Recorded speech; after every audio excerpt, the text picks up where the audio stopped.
Exploiter les boutons.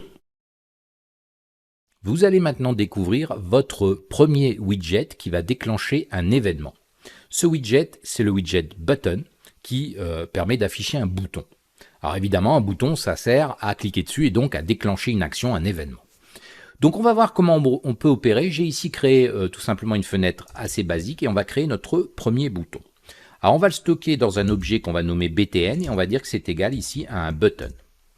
On va en premier argument mettre root qui correspond tout simplement au parentage. On va dire que ce bouton appartient ici à la fenêtre principale ici qui est root. Évidemment, on va y mettre du texte. Encore une fois, c'est les mêmes arguments, dont texte, et ici, je vais écrire ici « cliquez-moi » par exemple. Je pourrais aussi, par exemple, modifier sa largeur, modifier sa couleur, vous avez vu tout ça. Donc une fois que j'ai fait ça, d'ailleurs ce que je vais faire, je vais modifier ici sa fonte, et je vais dire que c'est de l'Arial, et je vais choisir du 20. Voilà. Alors on peut voir ici, j'ai mis des simples cotes, mais encore une fois, c'est pour vous montrer qu'on peut faire les deux. Donc pour afficher ce bouton, j'utilise la méthode de géométrique par empilement qui est pack et je lance et on peut voir que j'ai bien ici un bouton cliquez-moi. Parfait.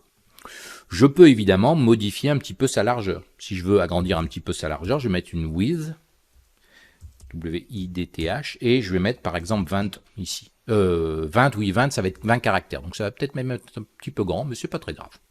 Donc voilà, vous avez compris. Alors maintenant, comment faire pour que ce bouton, quand je clique, il affiche quelque chose, en fait, il fait une action? Ben, c'est très simple. En fait, on va utiliser ici command qui va nous permettre de lancer une méthode, une fonction Python. Et ici, ben, je vais tout simplement appliquer un nom de fonction, je vais l'appeler par exemple tout simplement affiche.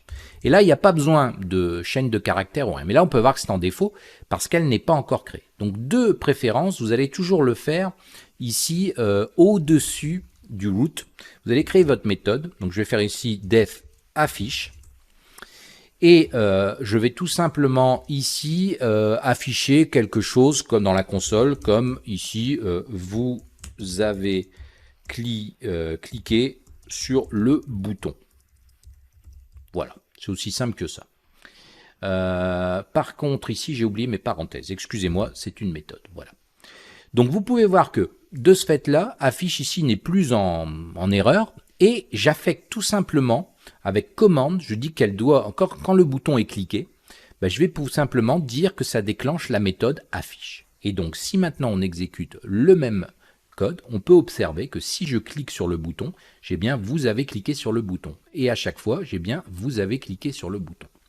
Donc vous pouvez voir comment c'est très simple à utiliser vraiment ce bouton. Donc on va pouvoir évidemment, au lieu d'afficher ça dans la console, créer par exemple ici un label juste devant le bouton. Donc je vais ici créer un label, donc LBL égale label, je vous explique plus, hein, ça je pense que vous l'avez vu dans la vidéo précédente.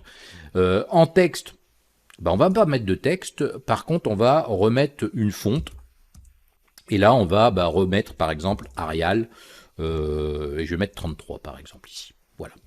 Je vais faire un lbl.pack, et évidemment, lorsque je vais exécuter, rien ne va s'afficher, je n'ai pas affecté de texte dans le bouton. Mais évidemment, maintenant ce que je veux, c'est que lorsque ici je clique sur le bouton, ça affiche directement dans le label le texte. Par exemple, vous avez cliqué sur le bouton. Qu'est-ce que je vais faire? C'est très simple. Je vais faire ici lbl. Et je vais aller chercher config.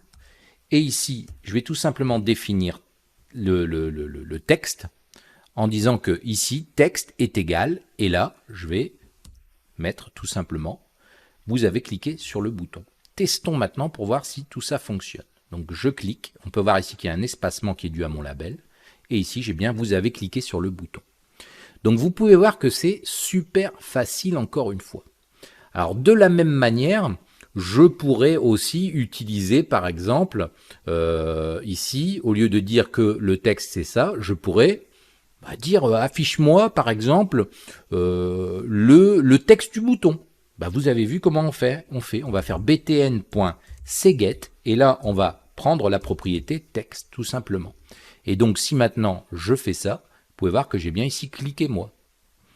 Si, imaginons, je mets une couleur ici de background BG est égal à green par exemple, pardon, c'est entre double cotes, ben, je peux très bien ici faire, aller chercher ici BG. Mais attention, c'est une couleur. Donc qu'est-ce qui va se passer? Ben, on va regarder.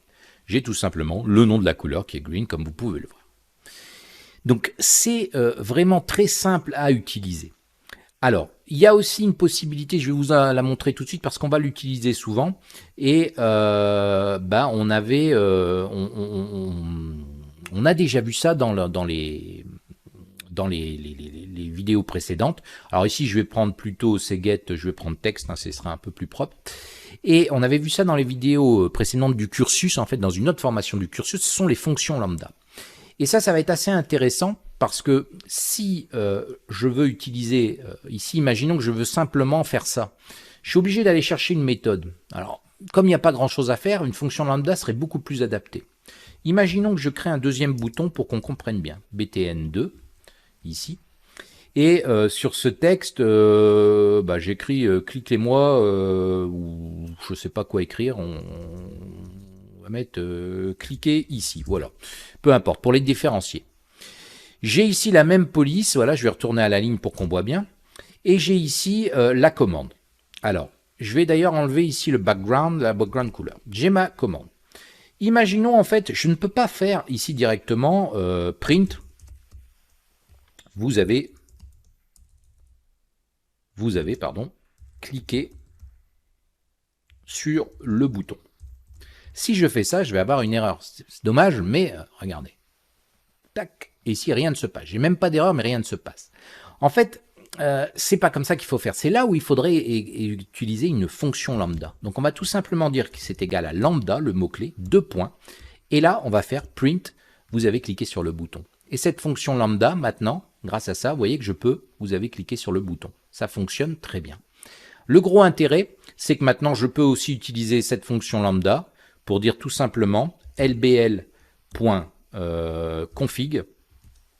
Je vais ici dire que texte est égal à vous avez cliqué sur le bouton. Et donc, vous allez voir que j'ai exactement le même résultat, sauf que ici, je utilise une méthode, alors que ici, j'utilise directement une méthode anonyme, une fonction anonyme, on va dire. Alors, on dit plutôt une fonction en Python, moi je dis méthode, c'est plutôt une fonction. Et ici, on peut voir qu'on la code directement sur une ligne.